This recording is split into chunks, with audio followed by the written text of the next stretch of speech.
Cool. Hello again. This is Foghorn with another installment of Flight School Academics for this, the 6th of January, 2954, or 2024. If you're stuck in the past, this presentation is part of an ongoing series of academics for the members of the Aurora Republic, the premier role-playing organization in Star Citizen. If you are new to the Aurora Republic or visiting for the first time, let me start by saying welcome. Glad to have you with us. Love to hear more from you. If you're interested in hearing more from us, we are a lawful good organization focused on roleplay exploration and social interaction, are currently active in recruiting on Spectrum and Gilded. Tonight, hey man, it's a new year, so let's go over our typical first of the year gamespace setups. A little primer here for how to set up your gaming space, and I will be going over this very, very quickly. So the objective for tonight is to basically just go over things like desk and chair considerations, what your basic necessities for your gaming rig and communications channels, and any controllers or peripheral options that are available to you to set up your gaming space and to make them to enhance your gaming experience. There are an infinite number of choices as far as these peripherals and controllers and that sort of stuff. So the big theme for tonight is that do not break your budget. Please do not break your budget. You can waste an inordinate amount of money on peripherals and things like that. So understand everything here is optional, with the exception of obviously the gaming rig. So and of course a game package for Star Citizen. Everything else is don't spend the money if you don't have it. So onward and upwards. So desk and chair considerations. The biggest thing here to remember is that you are going to be sitting here for a while. Star Citizen is not a fast game. It takes a long time to get anywhere and get to a location or a task to do everything here in the alpha. Plus, on top of that, all of the bugs and glitches that you may have to use workarounds to get around. So anytime you sit down, expect that you're going to be sitting there for a quote unquote quick mission is going to be an hour. And if you're going to sit down for any serious length of getting something done, you're probably going to be there for several hours.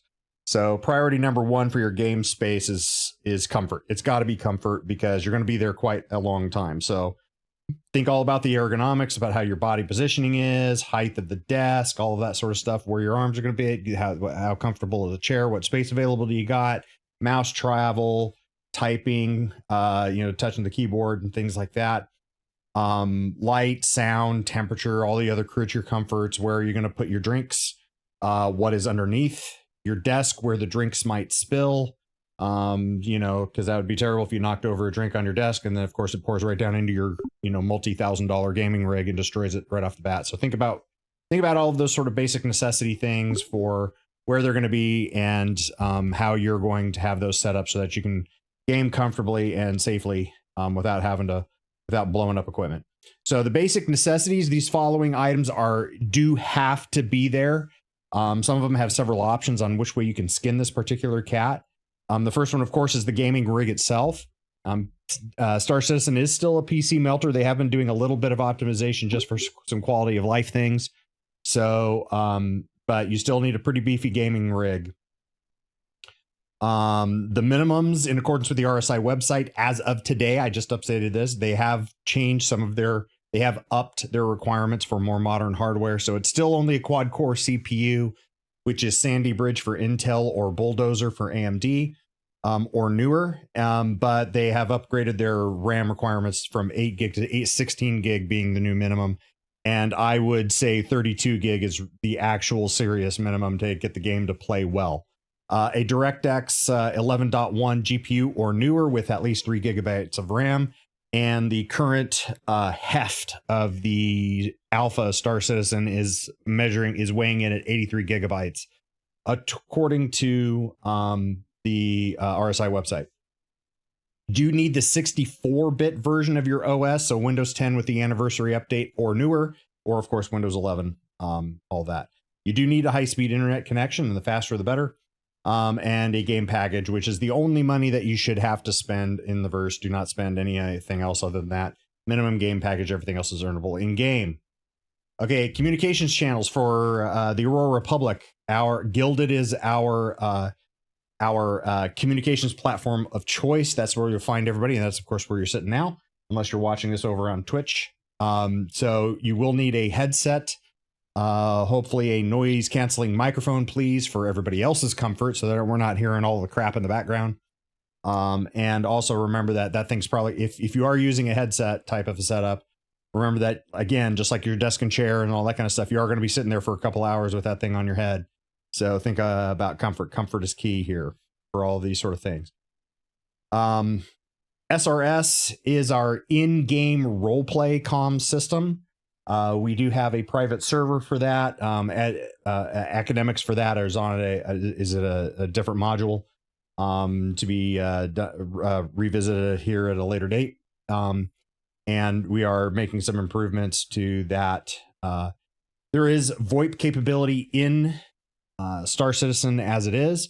Plus, that VoIP capability is supposed to go cross-platform over into Spectrum, the forums over on the website, on the RSI website, so that even when you're not in-game, you'll be able to talk to people in-game through a VoIP capability via Spectrum, blah, blah, blah. That has not been built out yet. The in-game VoIP capability has, but the cross-out, you being able to speak into and out of the game to Spectrum has not. Okay, so those are the basic necessities. Now we're going to go into controllers and peripherals. Everything here from now on for the rest of this entire presentation, everything here is completely optional. You don't have to spend any money on any of this. Everything is completely personal preference. Again, do not break your budget is the main theme of the evening.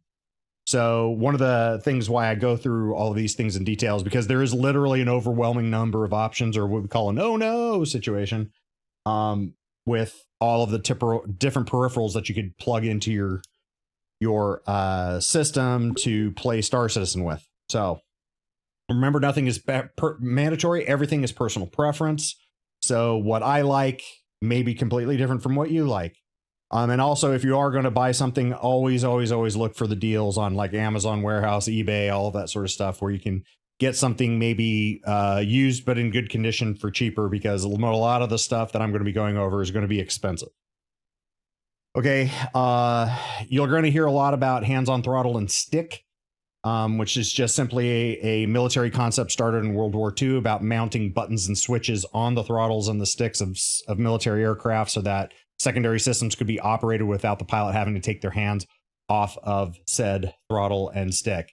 So don't get too wrapped around the axle when people try to use this as a marketing ploy or as a marketing tactic, because every type of computer controller is by definition is hands-on, so I wouldn't get too worried about making sure that something is a hands-on this or that sort of stuff. So keyboard and mouse, this is the easiest and most dominant control setup for any PC gaming setup for in Star Citizen or elsewhere, because it comes with a computer and you don't have to spend any extra money to get at least the basic version of it. You can spend money if you want to get nicer ones, but obviously a keyboard and mouse comes with every computer. So some of the best in Star Citizen swear by it. I mean, there's some people in there who were on leaderboards and have been for years and years and years, flying just keyboard and mouse, and it has certain advantages and has other disadvantages we'll talk to a little bit later. Mouse suggestions, basically, again, this is all personal preference. Any good gaming manufacturer that you recognize, like Logitech, Corsair, Razer, any of those, are going to make perfectly fine gaming mouses. I would highly recommend going with a laser mouse or an optical mouse, so no mechanical balls, because in fact, I don't think they're even being made anymore. But if you do have an older mouse that has the actual mechanical ball in it, then there's a whole long list of things why laser and optical mice are better than the mechanical ball mouse. So no balls. MMO mice do give an advantage of having programmable buttons, like this is a Corsair Scimitar Pro RGB over on the right side that you see there in yellow. And you can see it has 12 buttons under where the thumb would be, in addition to the standard left click, right click, center scroll wheel, mouse, center click kind of thing as well, which those are usually programmable, which means you can put functions right there to be right at your thumb. Some good suggestions in there is the G600 from Logitech, Razer Naga, and of course the Corsair Scimitar Pro. Wired versus wireless. A lot of people will say wired is faster. And that is measurably true, but the difference between a wired and a wireless connection is so freaking fast. It's faster than human perception. So my retort to that is like, you can't even perceive the difference. So yes, while you can measure that, the wireless connection took 15 milliseconds and the wired connection took 1 millisecond. I'm like, your human perception cannot tell the difference between those 14 milliseconds. So me personally, I like the clean desktop. I run everything as much as I can. So like my keyboard and my mouse are both wireless just because I don't want them. I just don't. I like the cleaner desktop, but it is 100% personal preference. Just make sure it's a gaming mouse so that it does have those faster speeds and higher DPIs, and you're probably going to be perfectly happy with it. Similar for with keyboard decisions, totally personal preference, whether it's mechanical or membrane keys, whether they're clicky or silent, where you go to 65 keyboard or 10 keyless, or a full size, whether it's wired or wireless, or if it has LED lighting or any of that. 100% doesn't matter which one, just as long as it freaking works and it works for you and you're happy with it, you're good to go. If you do hate your money and you want to see what an absolutely ridiculously overpriced and over-engineered keyboard is, check out the Wooting 1 or the Wooting 2. They're the only analog keyboards in existence. Underneath each keycap, there is an actual laser that is measuring the depression distance of how far you've pushed that button down. So unlike every other keyboard in the world, which is digital, click, you push the key down, it's on or off. The Wooting keyboards, and the only difference between the Wooting 1 and the Wooting 2 is I believe the Wooting 1 is a full keyboard, and I believe the Wooting 2 is the 10 keyless keyboard. So, but on the Wootings, you push them down and they actually have actually an analog push. You can tell, you can push a little bit and it gives you a little bit, and you can push more and it gives you more. Which is my comment about analog and digital. You're going to hear this a lot over the next couple of slides. Obviously, digital is a Boolean expression; it's on or off. And analog is your million shades of gray. It's like a rheostat. You can kind of dial it to all kinds of a million interim settings between its minimum and its max. So where this mostly comes into play is if you are flying around in Star Citizen using keyboard and mouse, the keyboard, your WASD space and left control for maneuvering your for translating your ship in the 6 degrees of freedom to 6 directions. W and S for surge forward and back, A and D for sway left and right, space and left control for heave up and down. Those are on or off. You can change how much that is on or off with the scroll wheel, but those are basically on or off. So in other words, it's digital movement, which can be hard to do very small, precise maneuvers using a digital control versus an analog control. Whereas the use of a joystick is analog by definition. Gamepad and mouse. When you're talking about gamepads, there's really only one player in this market, in my opinion, never to be humble opinion. The big thing you're going to want with a gamepad, and it's basically a mini keyboard for underneath your left hand, using the most common keys that you use over on the left side of a keyboard for most games. But the biggest plus to this is that is the thumbstick that'll be under the thumb, giving you another joystick on your left hand under the basically thumbstick, like an Xbox controller. But the problem is that most of the offerings out there, such as the Belkin N52, the Razor Orb Weaver, and the Tartarus, those thumbsticks are digital, which makes the entire advantage of this completely pointless. The really only player in this space is a Logitech G13, which are not being manufactured new anymore. So you'll have to find one that's used somewhere on like eBay or something like that. If somebody's selling one. There are still quite a few of them out there floating around, so you can get one if you're really motivated. Because it's the only one whose thumbstick is actually analog. So that's a huge bonus. Game controllers like Xbox or Xbox or controllers or Logitech controllers for PC. There's a lot of pros and a couple of bad cons. The big pro is that it does have dual analog sticks, which is wonderful for 6 Degree of Freedom flight.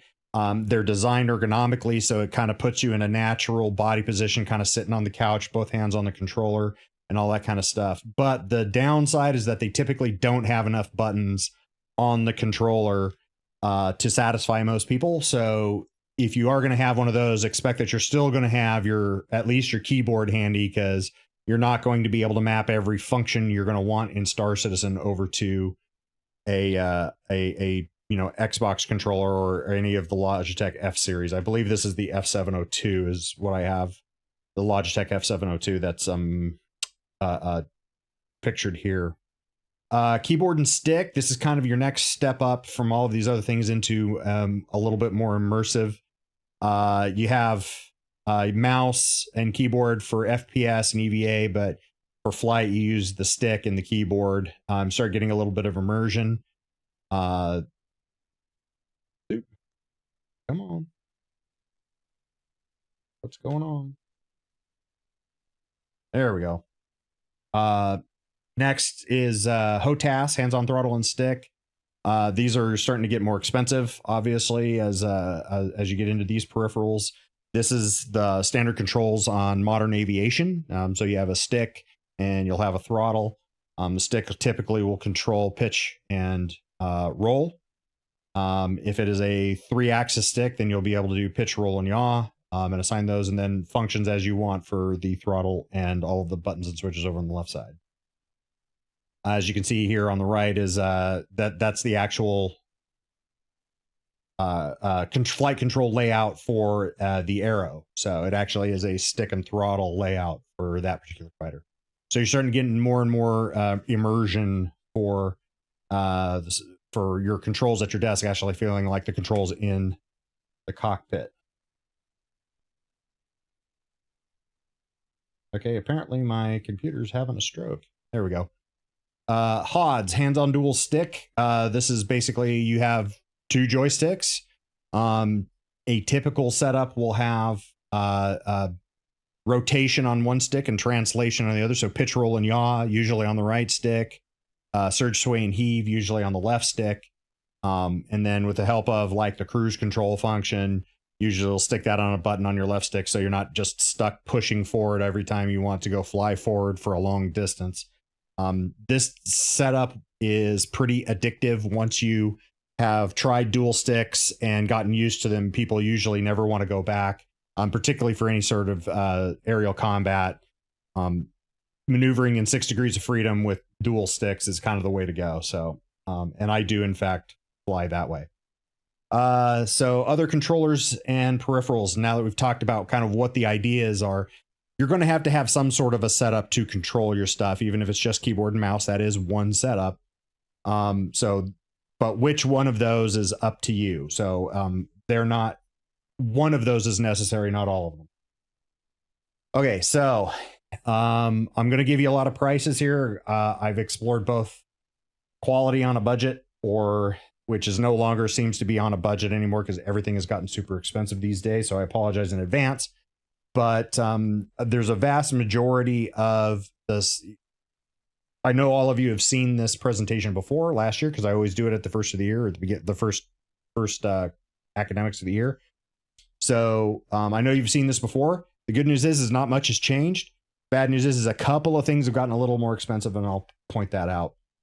All right, so probably I wouldn't go any lower quality than the Thrustmaster T6000M.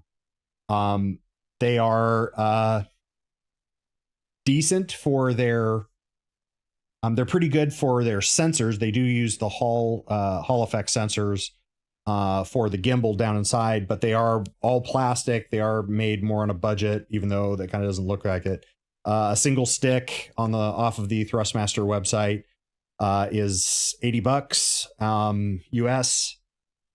Stick and throttle is $170. The stick, throttle, and rudder pedals is a $260, the flight pack. And they actually, a number of years ago, started actually packaging 2 sticks together and calling it the Space Sim Duo for $130, which obviously is, which you can also do just buying 2 single sticks, but obviously you get about $30 of savings by purchasing it as the flight Sim Duo pack. The nice thing about this particular stick is that it was designed to be ambidextrous, changeable. It comes out of the package set up for right hand, but with 60 seconds and a small Allen key that comes with it. You can take the palm rest and flip it around 180 degrees, and you can take that thumb rest and flip and move it to the other side of the stick.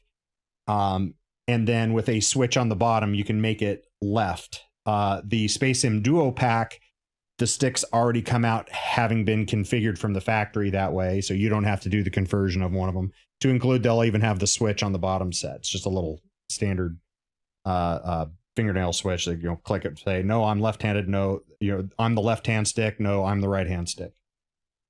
So yeah, there you go. That's probably the least expensive that I would go and still be able to get some decent quality gear. The kind of middle ground is the X52, X56 family from Logitech, formerly Cytec. Logitech bought that company out about 20 years ago, I think, or more, out back in the 90s. So the X52, X52 Pro, which are still being made, X56, they are all three of them are both a stick and a throttle together. So the X52 is $180, S52 Pro is $230, and the X56 is $250.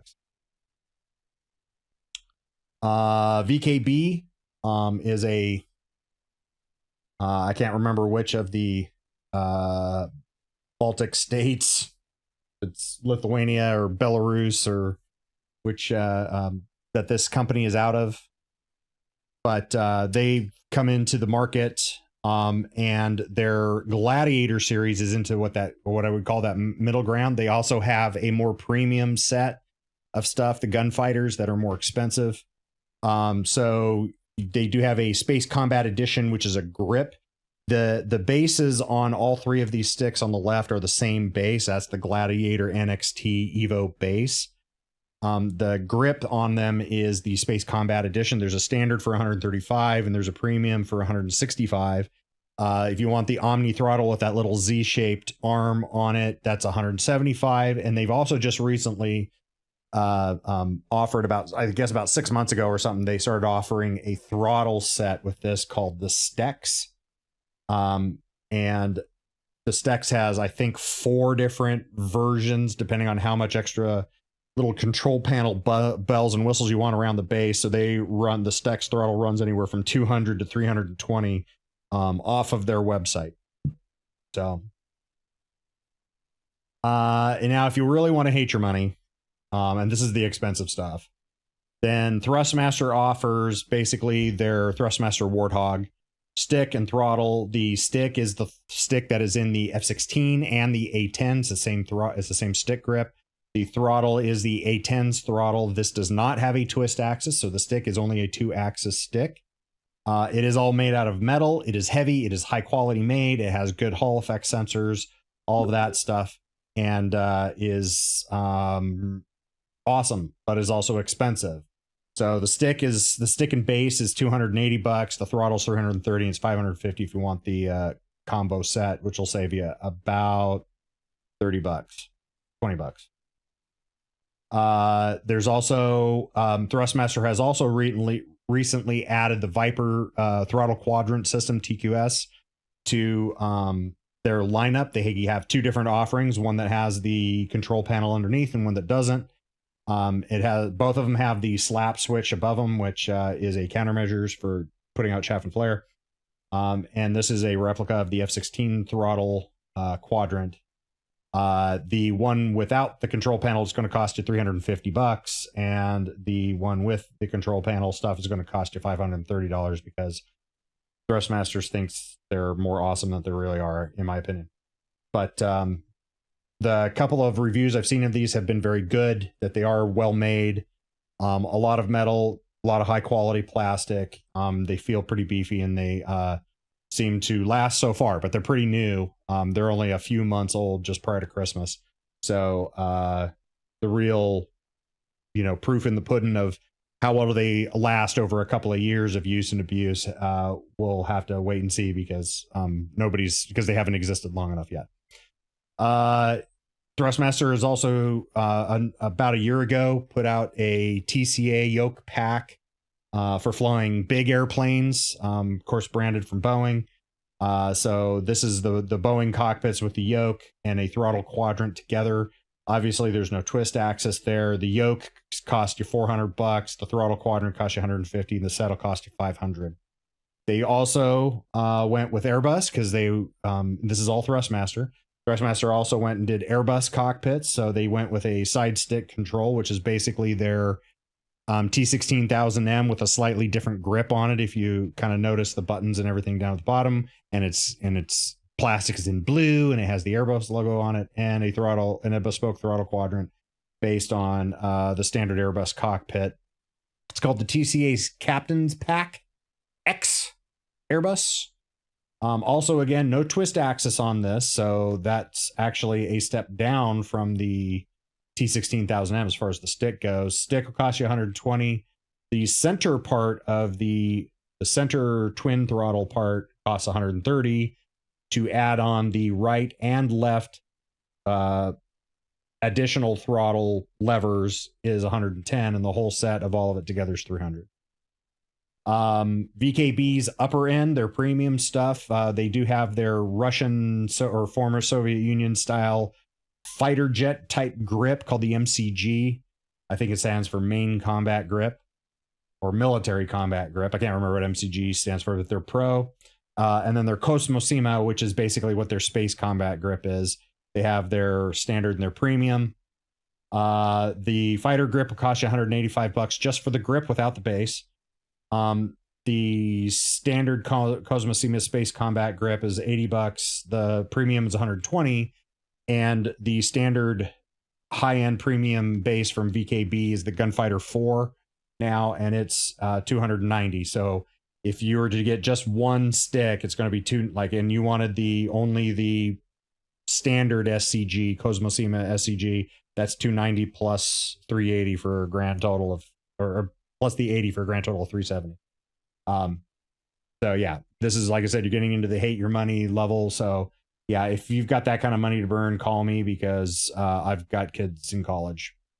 And then of course the highest, pretty much the most expensive game in town until you start contacting manufacturers of actual flight simulators like RealSim and similar companies, is Virpil, which stands for Virtual Pilots. This is actually not an upstart anymore, but this company started up 5 or 6 or 7 years ago out of Belarus.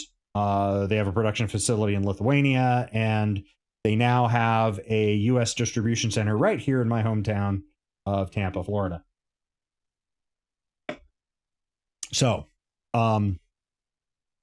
their former Soviet-style fighter jet grip is there on the far left. That's called the Mongoose T50. The base for it is now the CM3. The throttle that goes with it, as you see there from left, is the TM50 CM3 throttle. And then the middle two pictures is the Constellation Alpha, which comes from the manufacturer in a left-hand style or a right-hand style to be bought separately. And then they just recently did an upgrade to the Alphas called the Alpha Prime, which had some additional LED, RGB lighting to make everything fly faster, because that's what LED does. And those are the two on the right, again, from the manufacturer with a right hand and a left hand orientation. The Mongoose CM3 stick, just the grip, is $200. The CM3 throttle is $400. The Constellation Alphas per grip is $210, and the Alpha Primes per grip is $290. Basically, all of Virpil stuff across the board went up by like $10. Pretty much everything else, with I think the exception of the Logitech X50. The X52s went up by about $10, but the X56 came down like $20. Pretty much everything else you've seen in this this presentation so far their prices stayed level from when I last did this last January. So, which is a little weird considering the freaking hyperinflation that we're experiencing right now. Okay, that was just for those grips from Virpil. You got to put a base underneath them. This is where it just starts getting insanely expensive. Just because it's a grip and a base for you to actually have a joystick. The one on the right is the T50 CM3. which is to be mounted somewhere else, like in a sim pit. If you're just going to plop it down on your tabletop, then you're going to want to use the Warbird, which is obviously made to be shorter, but other than that, they pretty much work exactly the same. And it has that big wide base, so when you're pushing left and right and forward and back, the joystick doesn't tip over or anything while it's while you're playing with it on the on your desktop. The Warbird sells for $260. The T50C M3 sells for $370. Okay, a bunch of other little add-on peripherals that a lot of people don't think about until somebody brings them up. So pedals, you can actually add pedals as another layer of immersion for all of this silliness. You want quality on a budget. You can go for these couple up here. That's a Thrustmaster T Flight rudder pedals. The TFRP, it's on the left. And the Logitech G Pro Flight rudder pedals are on the right. There's a CH Products Pro pedals are also available out there. I couldn't find a picture of them, but they basically kind of look just the same as these Logitech G Pro Flight rudder pedals. Those will run about $130 for the Thrustmaster and $170 for the Logitech. If you really hate your money, there is some serious contenders out there. VKB puts out a T-Rudder Mark IV. That's this one here in the middle. That for $215. Thrustmaster has their pendular, their TPR, their Thrustmaster pendular rudders, which for $600. These things are very, very top end. I mean, it's all metal. They're very well machined, very well engineered. And this entire design is very space saving because all of the guts are in a vertical. So you can actually butt this up pretty damn close to a wall and still have full rudder travel. The way this is set up, as a guy who's an engineer by education, this is actually a very impressive set of plans to look at on how to build these, how these are built, I should say, on the Thrustmaster website, how they built those. It's like, wow, they actually did some pretty cool stuff. These over here, the MFG Crosswinds are for $325 and $590 for Slaw's Viper RX pedals. These are actually made by flight sim enthusiasts like Joe Bag of Donuts dudes making sim pits who came up with their own design machine and made it themselves. And then all of their friends found out about them, started poking them in the chest going, hey dude, how much? Here, freaking shut up and take my money. Make me a set of those too. And they've since started trying to turn that into something of a business. So the MFG Crosswinds are this foot in stirrup type up here. They're basically made out of all aluminum. They're very well machined. This is a Brit dude who's making these, and the conversion from the euros is comes out to be about $325 US as of today. So understand that there's some conversion change if you go looking for them on your own. MFG Crosswind is the name that you want there. The Slaw, this is a dude in Poland who's an F-16 enthusiast. This whole pedal setup has actually basically taken from how F-16's rudder pedals are set up, but then tweaked a little bit to be made easier, less expensive, because obviously any controls for an actual real fighter jet is going to be thousands upon thousands of dollars. But he machines them in his shop. So the business side of the house, he doesn't have a website, he doesn't have stuff. You basically have to contact this dude via email. You have to fire out damn near $600 out into ether and hope you're not getting ripped off. It's 535 euro out into the ether. Hope not you're getting, and like 6 months later, a freaking 110-pound package of steel just magically arrives from DHL on your doorstep right about the time that you're pretty sure that you just lost that money and you were totally ripped off. And then all of a sudden these things show up.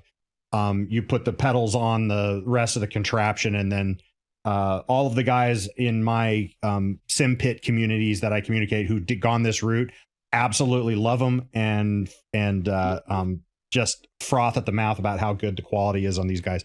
However, they do all tell that same story. It says the guy is absolutely 100% reputable, but it just feels like, you know, because it's just, you're just doing you're just talking to him via email, and you're just basically firing $600 out into PayPal out to some dude in Poland. And he's like, yeah, I'll get to you when I can get to you. And then like 6 months later, these things freaking make their trek across the planet and show up on your doorstep. The ones I'm using, I actually use Virpil's Ace, which is, I don't know what Ace stands for, but it's their rudder pedals. And they have 5 different variants depending on kind of style. And they run from about a range of about $250 out to about $420. Okay, virtual button boxes such as Game Glass. These guys are actually working with Star Citizen. I think they're also working with Elite Dangerous too, for anybody who's playing a lesser space game. And this idea is an attempt to bring some of the MFD type interactions and stuff for your spacecraft off onto secondary devices like tablets and phones and other that kind of stuff. The $4.5 million stretch goal from the Kickstarter all the way back in 2013 was that CIG would build API hooks into Star Citizen to be able to, for us to be able to do this natively, kind of the way DCS has created DCS BIOS, or Falcon BMS has built some of that stuff in natively. However, the CIG has said that will be like Project Last, so don't expect that to get done anytime soon, but they have promised that it was coming. So the Game Glass guys have worked their magic and been doing that on their own. You provide the tablet or smartphone. It basically is just, like I said, it's just a virtual button box. It emulates the keystrokes, gives some visuals and some sounds, but it is a subscription service. So these guys are going to charge you $3.59 a month if you pay month to month. If you pay for a whole year at a time, it's like about a 20% or 25% savings if you like pay for a whole year at a time. But it's really no more expensive than that if you already have the phone and or tablet or tablets plural for Game Glass to use. Elgato Stream Deck is the way my personal sim pit. Anytime I needed a button box, I just basically bought a Stream Deck and put it in there because all the buttons are completely programmable. They have a lot of different versions of the Stream Deck, so you can kind of Burger King jet it, have it your way. The software is completely customizable. They're all run by USB. They are completely plug and play. The little mini 6-button runs $60. This actually came down $30 in price, which kind of tells me that they might be getting ready to maybe deprecate that and not make them anymore. The 15-button, I have 2 of these, are $150. That price has not changed. It's the same as it was last year. The 32-button, I have this says 15-button here by the XL. That's a mistype on my part. So yeah, it's 4 tall, 8 across. That one is $250. I also have 2 of those built into the cockpit, into my sim pit. And then this new one that they just put out last year is called the Plus, the Stream Deck Plus. It has only 8 buttons, but it has 4 dials and the little touch screen here, and all of this is programmable. And the dials also in and of themselves are also a push button. So this is kind of set up a little better for streamers, where they can have some dial encoders there to do volumes for things, and just push the knob for mute that channel, and everything is obviously programmable, plus the standard buttons like they've got up there for. So this thing, I understand. I did not buy one of these because my sim pit was basically finished by the time these came out, and it doesn't fit anywhere for me. But a lot of streamers are using like one Stream Deck plus a Stream Deck Plus for some controls there. VKB has also put out some control panels.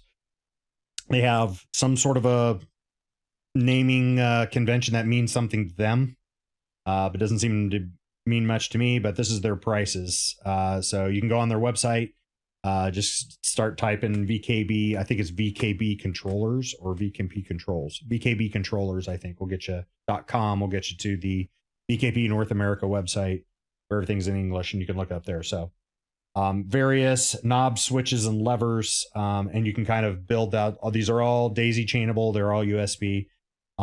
So you can kind of build out your dash the way you want for buttons and switches if you want to go control panels. Virpil also does control panels. They've done 3. They're in the same form factor as the base of the throttle. And they just call them control panel number 1, 2, and 3. And number 1 has more buttons, guarded buttons, dials, switches, encoders, toggles. 2 is similar, but it also has a landing gear handle. And 3 is similar, but it also now has general aviation type lever controls for throttles, pitch, mixture, that sort of thing. And of course, because it's Virpil, they want a lot of money for it. These things are like all aluminum. As far as build quality, Virpil's actually is completely second to none as far as their build quality. I can attest to that. 280, 290, and 300 for each of their control panels.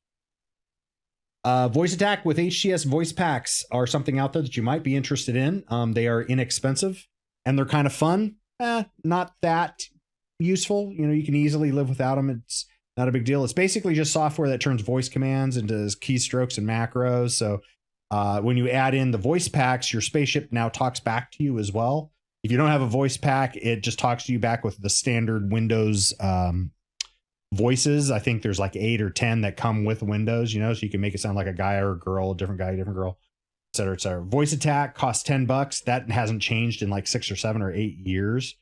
It uses Windows default voices natively, but that will actually give you the ability to do voice commands and keystrokes and macros and everything.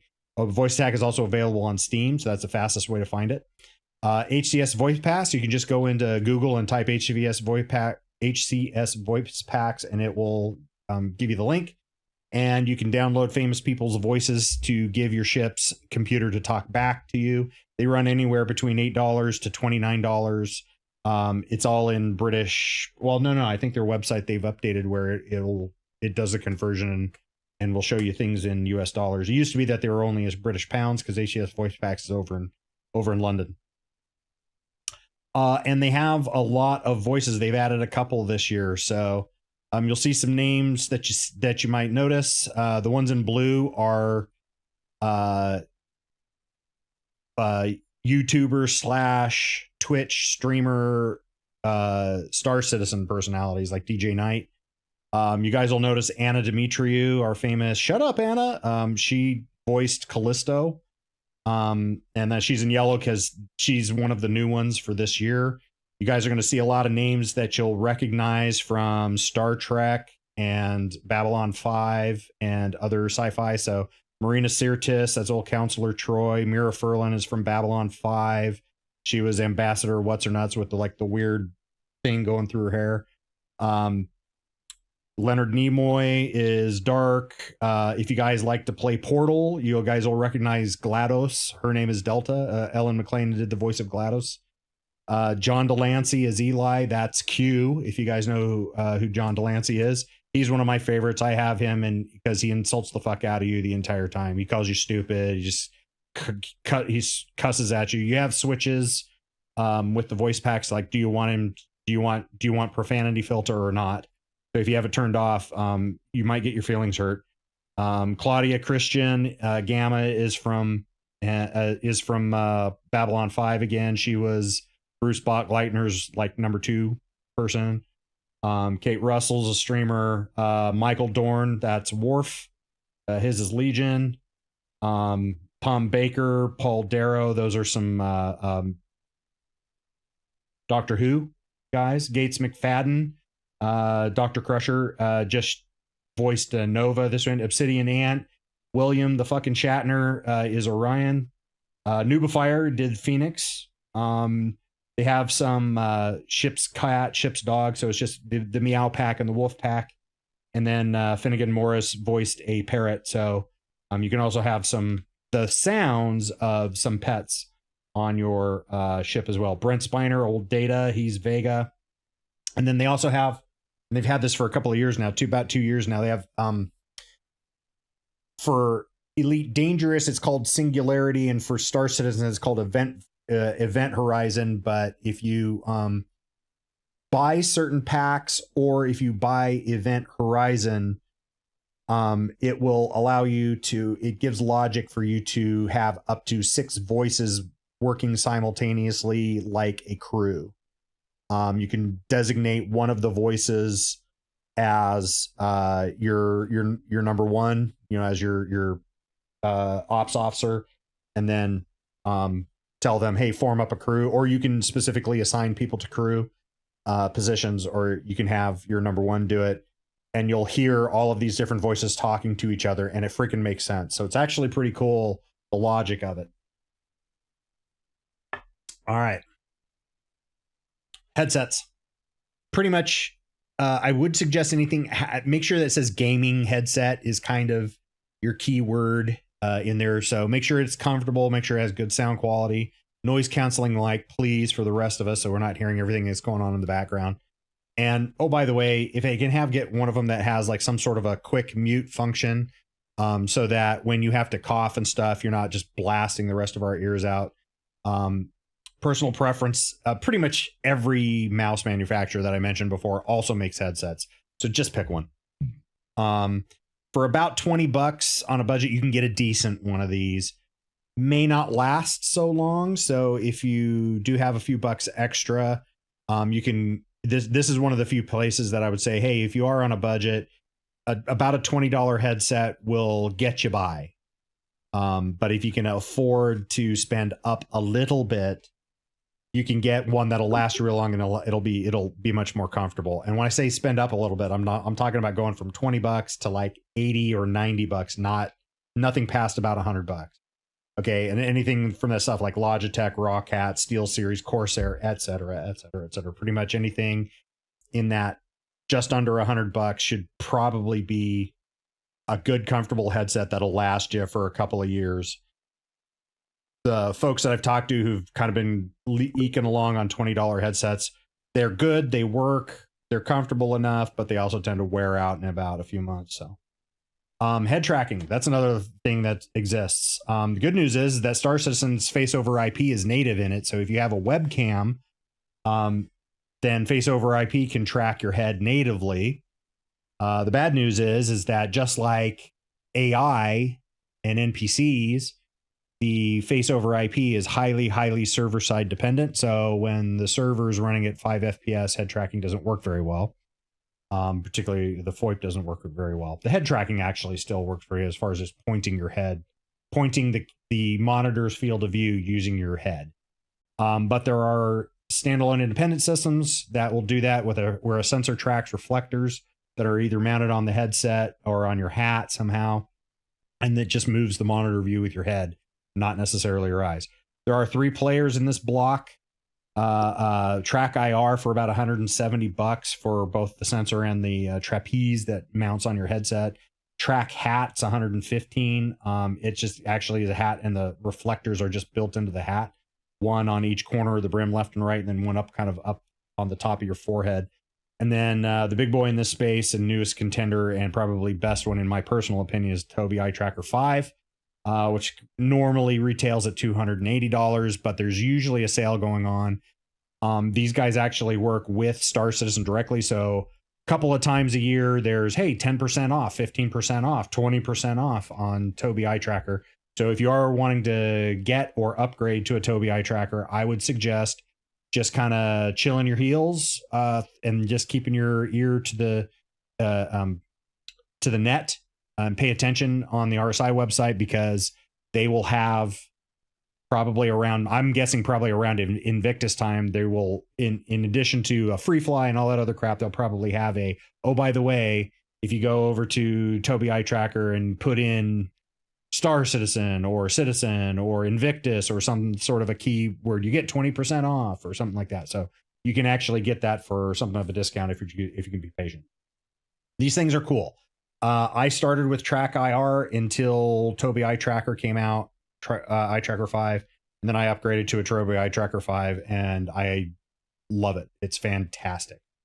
Not just in Star Citizen. It works great in DCS. It works in a couple other games. It's just great to be able to just turn your head. In some cases, because the eye tracker doesn't only track where your head's pointing, it also tracks where your eyeballs are pointing, and it tracks both of those things independently of each other, which, depending on what you're doing, you can actually do some interesting things. So like I have to be cognizant, because I have which target I want to target is actually tied to my eyeball. So I actually have to stare at the target that I actually want and hit my lock button Sometimes I've found that I don't realize how fast my eyes move around the screen. I look and go like, yeah, track that guy. And by the time I'm reaching for the lock switch on my stick, I've already looked over at something else and gone, oh yeah, no, I got to stare at him. I got to stare at him long enough for me to be able to hit the switch. This right here is a short, quick video showing a reflection of, or a transparent look at, oh shit. It's the guy from CIG that always demonstrates all the flying stuff. The German dude. I can't remember his name. But him using Tobii eye tracker and just moving ahead. So you can see his head and you can see the monitor moving around, the view of the monitor moving around as he turns his head a little bit so that your character turns his head in the cockpit, up, down, left, and right. And it can do roll too. And you have individual controls there. So if you don't like it doing roll when you're sitting in the cockpit or something like that, you can actually kill off a single axis. You're not. So it has a huge amount of customizability. Highly recommend it if you're willing to spend the money. That's it. That's a lot of stuff. Are there any questions? So I've watched some videos myself comparing Track IR to Eye Tracker 5. And since you've tried both, it may be outdated, of course, but they were saying that Eye Tracker 5 has less freedom of motion, like, as to not about how far away you can move your head, but more like how far away that motion can be translated in game. For example, in DCS, they could not actually look behind the cockpit. They could only look like, just at about 90 degrees, a bit further, like about 4 or 5 o'clock, but not a full 6. I have not had that experience. Okay. I use Track IR and I moved to Tobii eye tracker and I've seen no difference. No appreciable difference other than the fact that Tobii eye tracker adds eye tracking in where Track IR can't. Yeah. And did you have any considerable difference in like latency? No. How fast it translates your movement?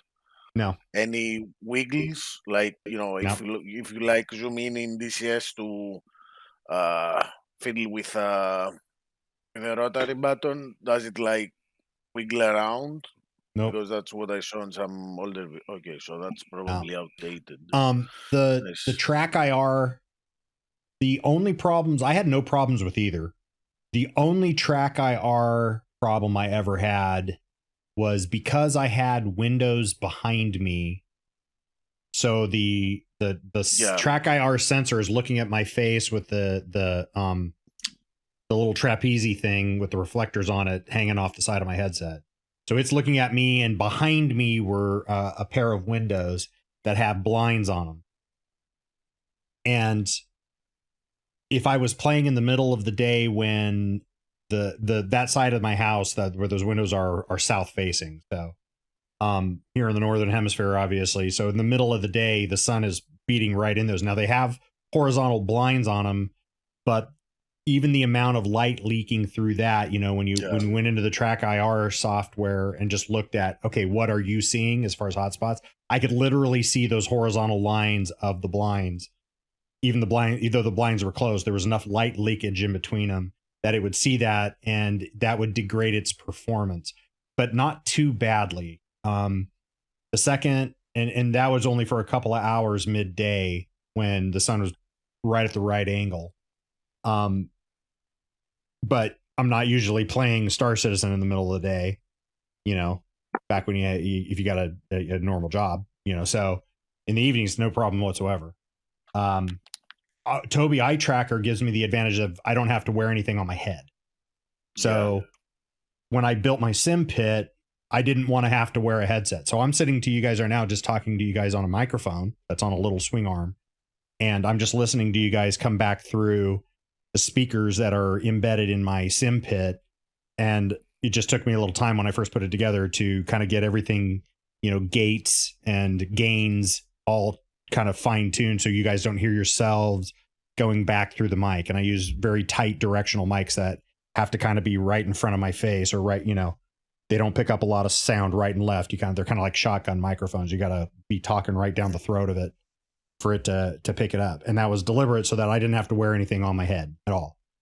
So Tobii Eye Tracker with my particular application is the way to go. Because I don't have to wear something. And it works great. I adjusted the settings so that by the time I turn my head left or right to about probably 60 degrees from center, the head on the character in Star Citizen has turned 180 degrees. So I can actually turn and look behind me, even though no human being should be able to do that, right? Because our necks are not an owl's neck. We can't swivel that far, but the game lets you swivel that far. So I don't make my own I don't make my real world head turn that far. I have it gained at about a 3-to-1 ratio, so I only have to turn about 60 degrees left. And in the game, I've got 180 degrees of turn all the way around. So my head's looking backwards. Same on DCS? I think so, but I haven't played DCS in months and months and months and months and months. So I don't feel confident answering you because it's been quite a while. I'd imagine you could set a curve to it like you can in Track IR.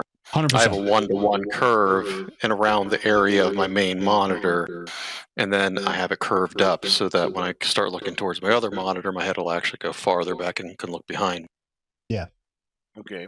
As far as setting up curves and stuff, the software actually looks almost identical to Track IR's as far as being able to set curves and all that kind of stuff.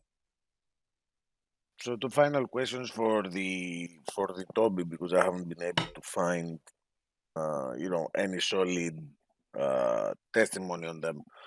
The first is, does it work well on all light conditions? Because usually I very good play with lights turned off. Yeah, I play with both. Sometimes I have lights on, sometimes I have lights off. I'm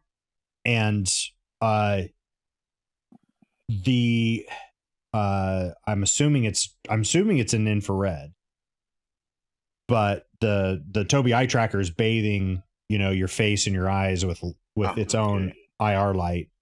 And I wear glasses. I wear readers, and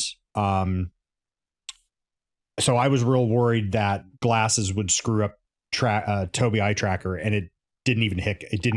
Doesn't care. Doesn't care if I have my glasses on or off. It just tracks everything. Whereas using just plain the Star Citizen's native FOIP, if I have my glasses on, I have to, when you start up FOIP, you have to, when you do the calibration on FOIP in Star Citizen, I have to make sure I have my glasses on.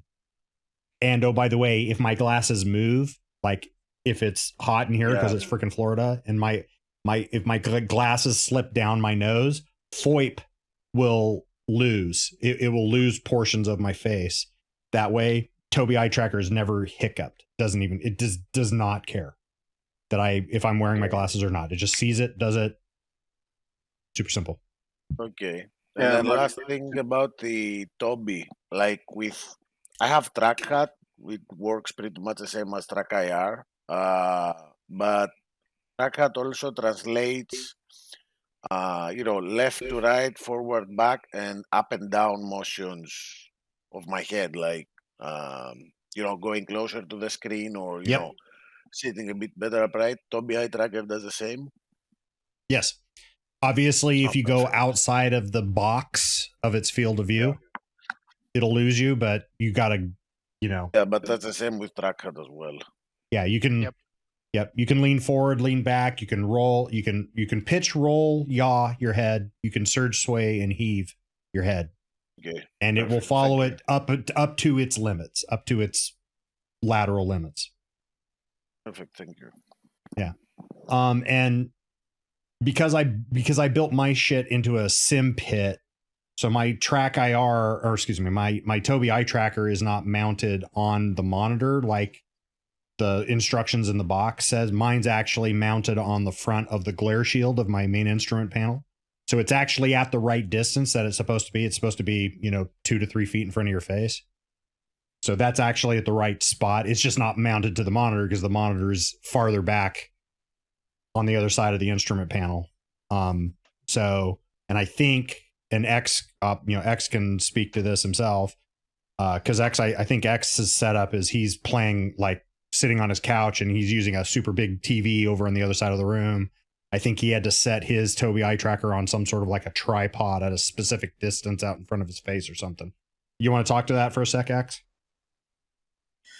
Yeah, basically, when you're not using it in the standard way, which is sticking it under your monitor, you have to get a little creative. So mine's on a tripod, a small tripod, which is on a board.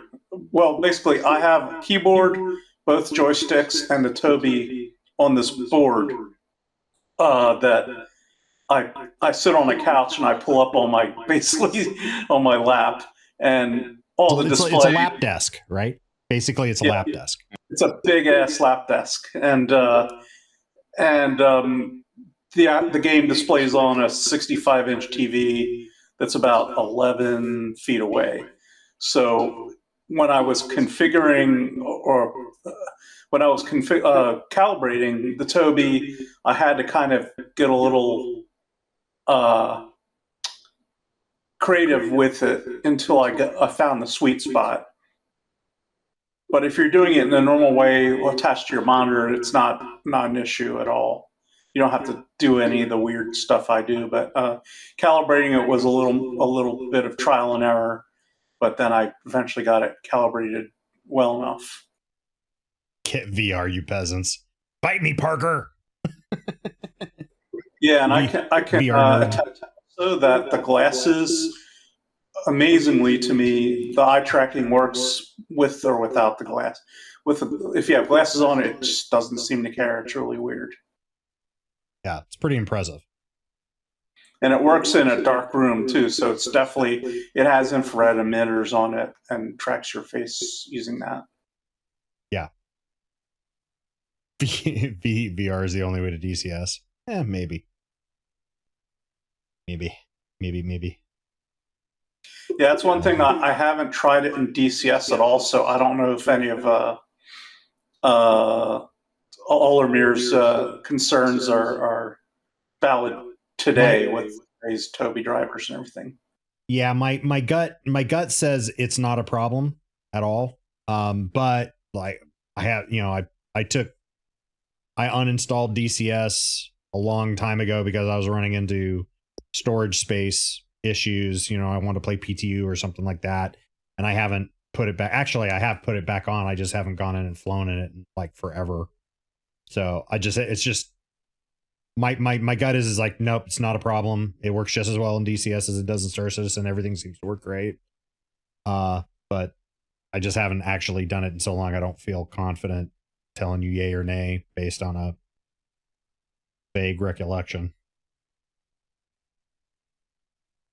All right, folks, that wraps up this installment of Academics of Foghorn. Hope you found it interesting and helpful. If you have any questions I didn't answer, please feel free to contact me via email, Gilded Spectrum, or of course on the comment section below if you're watching this later. And I'll answer to the best of my ability as soon as I see it. Please hit those follows and subscribe buttons as appropriate. Comment your comments in the comments. We're always striving to improve our content. You can find out more information about us at aurorarepublic.space, or of course on the less bespoke spectrum at robertspaceindustries.com/org/Aurora Rep. I'll see you next time. Foghorn signing off, wishing you a very pleasant remainder of your morning, afternoon, or evening, and thank you so very much for watching.